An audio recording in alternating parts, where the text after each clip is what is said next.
যে সব মিথ্যা। 2000 টাকায় রেখাপাত্রকে কেনা হয়ে গিয়েছিল, 2000 টাকায় রেখাপাত্রকে কেনা হয়েছিল। মমতা ব্যানার্জি, তুমি কত টাকায় বিক্রি হও? তুমি কত টাকায় বিক্রি হও? তোমার হাতে তো 8 লাখ টাকা গুঁজে দিলে একটা চাকরি দাও। তোমার হাতে 10 লাখ টাকা গুঁজে দেয় এবং দিয়ে রেশনকে হাওয়া করে দেয় অন্য দেশে। ভারতবর্ষেই থাকে না সে রেশন। তো তোমার 10 লাখ টাকা কেন? তুমি কেয়া শেঠকে দিয়ে মুখে পুলটিস মারো, সেই জন্যে মেকআপ করো, মেকআপ করে বেরো। আর রেখাপাত্র গরিব মানুষ, লোকের বাড়িতে কাজ করে খায়। আমাদের প্রার্থী মমতা ব্যানার্জির মতো সুন্দরী নন, একটু বেশি সুন্দরী। তো সেই জন্য রেখাপাত্রকে 2000 টাকায় কেনা যায়।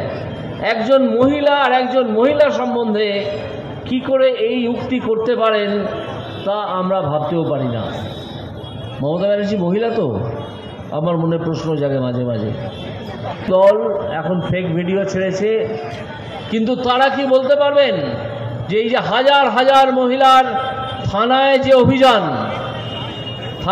অভিযান, সেই অভিযানে হাজার হাজার যে মহিলা জড়ো হয়েছিলেন সবাই মিথ্যে টাকা নিয়ে গিয়েছিলেন, সবাইকে কিনে নিয়ে যাওয়া হয়েছিল।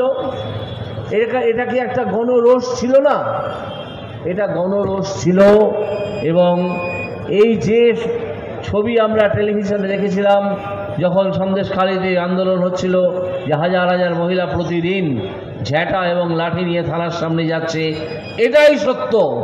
তোমার বানানো ভিডিও সত্য নয়।